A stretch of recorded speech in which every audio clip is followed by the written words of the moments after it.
2 жаштагы Айтеген Улановду чоң апасы бүгүн кызамыкка каршы пландуу эмдөөдөн өткөрүү үчүн эмканага алып келди. Айтымында буга чейин да балага каралган бардык милдеттүү эмдөөлөрдү өз убагында алып, бирин да калтырбай аткарып келет. Мында мурда да прививкалардын баарын эле алып жүрөбүз. Эми да мына кышында оорушат, анан кийин ошого каршы эми кызамыкка каршы прививка алганда отурабыз. Өзүм балдарыма алгам, бизге деле алдыргам мурда.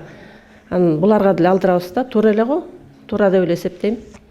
Анткени жеңилирээк өтөт да. Эмдөөнүн алдында ар бир бала сөзсүз дарыгер тарабынан ден соолугу текшерилип, дене табы, башка инфекциялардын бар жогу көзөмөлдөнүп, андан кийин гана эмдөөдөн өтөт. Кызамыкка каршы вакцина биринчиси 9 айында салынат, кор краснухага.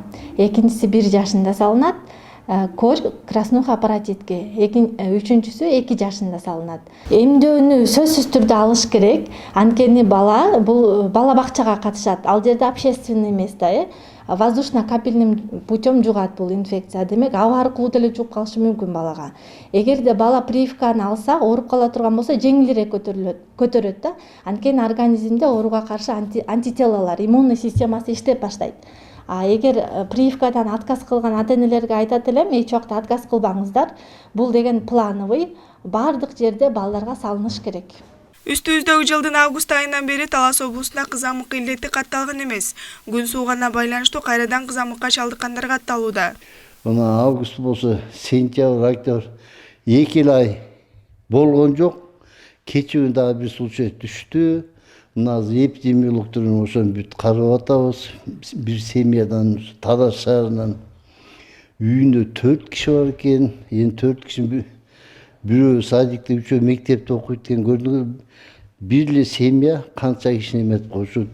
3 баласы мектепке барса, ар бир мектепте 30 бала болгондо 120 кишини контакт кылып коюп атпайбы? Бул баягы эле гриппке окшоп башталат, жөтөр, мурду бүтөт. Көз чылпактайт.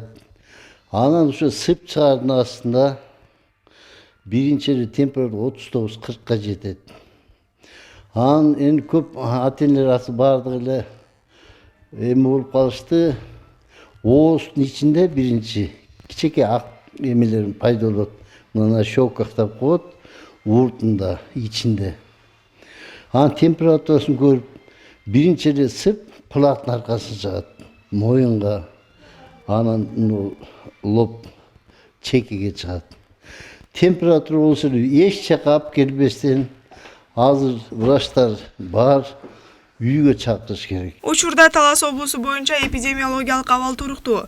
Бирок дарыгерлер эл көп чогулган жайларга барбоону жана зарыл болгондо коргонуу чараларын сунушташат. Ар бир адам өзүнүн личный гигиенасын сакташ үчүн ошол нерселер аткарууга берип атабыз, санитардык көрсөтмөлөрдү жөнөтүп атат жана ошондой эле ар бир мекемеде, уюшуучу жайларда, көп адам топтолуучу жерлерди дагы ошол бөгөт коюлуп атат. Анткени бул оорунун тез жайылышына карап, көп адамдар чогулган жерлерди бул чогулбаса деген сунуштабыз. Бүгүнкү күндө ошол бир кызамык оорусу менен катталды. Ага ошол эпид расследование деп коет, бизде жүргүзүлдү. Ал бала 6 жашта. Календарлык эмдөө боюнча убагында алынган эмес, 2 жолу эле алынган экен. Кызамыкты алдын алуунун эң эффективдүү жолу эмдөөдөн өтүү. Дарыгерлер эмдөө оорунун жайылып кетүүсүн алдын алып, балдардын жана чоңдордун саламаттыгын коргоого жардам берерин белгилешет. Гүлзада Бакаева, Калмурат Мейманбеков, Талас шаары.